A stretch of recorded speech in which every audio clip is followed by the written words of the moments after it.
اس صبح مدینے کے آسمان پر ایک عجیب سی خاموشی پھیلی ہوئی تھی. ہوائیں ٹھنڈی تھی لیکن حضرت فاطمہ رضی اللہ تعالیٰ کے گھر کا سناٹا کچھ اور ہی کہانی بیان کر رہا تھا. پوری رات عبادت میں گزر چکی تھی. سجدے کی مٹی اب بھی ان کی پیشانی پر جیسے نور بکھیر رہی تھی. صبح اٹھی تو انہوں نے دیکھا کہ گھر میں کھانے کا ایک دانہ تک موجود نہ تھا. صرف ایک پیالے میں تھوڑا سا پانی رکھا ہوا تھا. انہوں نے وہ پانی اٹھایا, بسم اللہ کہا اور دھیرے سے پی لیا. پھر ہاتھ اٹھا کر دعا کی, اے اللہ, اگر تنگی ہے تو بھی تیری رحمت ہے, اگر نعمت ہے تو بھی تیری رحمت ہے. ہمیں آزما مگر ہمارے صبر اور یقین کو اور مضبوط رکھنا. ایک طرف تنگی کا عالم تھا, دوسری طرف دلوں میں اللہ پر یقین کی روشنی. نماز مکمل ہونے کے بعد حضرت علی نے حضرت فاطمہ کی طرف دیکھا اور فرمایا, فاطمہ, میں کام کی تلاش میں جا رہا ہوں, اللہ سے دعا کرنا کہ میری محنت قبول ہو جائے. حضرت فاطمہ نے سر جھکا کر فرمایا, آپ فکر نہ کریں, اللہ کبھی محنتی کو مایوس نہیں کرتا. جائیے, انشاءاللہ آپ روزی لے کر ہی لوٹو گے.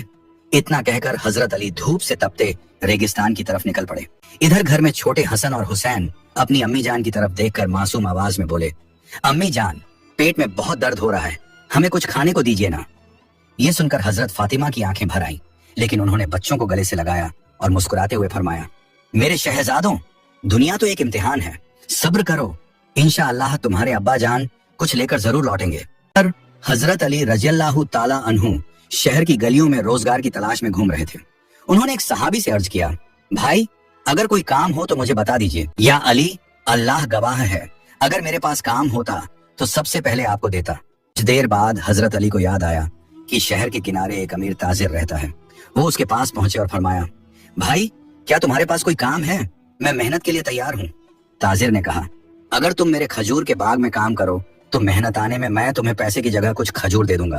حضرت علی نے کچھ دیر سوچا اور فرمایا, منظور ہے, میرے بچوں کے لیے 2 لقمے ہی میرے لیے دنیا سے بڑھ کر ہیں. انہوں نے کئی گھنٹے دھوپ میں محنت کی اور جب کام مکمل ہو گیا تو تاجر نے انہیں محنت آنے میں کچھ کھجور دے دیے. کھجور ہاتھ میں آتے ہی حضرت علی نے آسمان کی طرف دیکھا اور اللہ کا شکر ادا کیا. انہوں نے وہ کھجور حضرت فاطمہ کو دے دیے. بچے دوڑتے ہوئے ان کے پاس آئے اور بولے, ابا جان, کیا لائے ہیں؟ حضرت علی نے مسکراتے ہوئے فرمایا, بس کچھ کھجور لایا ہوں, مگر اس میں اللہ کی برکت ہے. پھر سب لوگ وہ کھجور کھانے ایک ساتھ بیٹھ گئے. تبھی دروازے پر دستک ہوئی. حضرت فاطمہ اٹھیں اور دروازہ کھولا. باہر ایک بوڑھا آدمی کھڑا تھا. اس کی آواز کانپ رہی تھی, چہرے پر بھوک اور کمزوری صاف جھلک رہی تھی. اس نے گہری سانس لے کر کہا, بیٹی, میں کئی دنوں سے بھوکا ہوں, اللہ کے نام پر مجھے کچھ کھانے کو دے دو. یہ سن کر حضرت فاطمہ کی آنکھیں بھیگ آئیں. انہوں نے حضرت علی کی طرف دیکھا اور نرمی سے فرمایا, اے میرے سرپرست, یہ بابا کئی دنوں سے بھوکے ہیں اور اللہ کے نام پر کچھ کھانے کو مانگ رہے ہیں. کیوں نہ ہم یہ کھجور انہیں دے دیں اور ہم سب لوگ پانی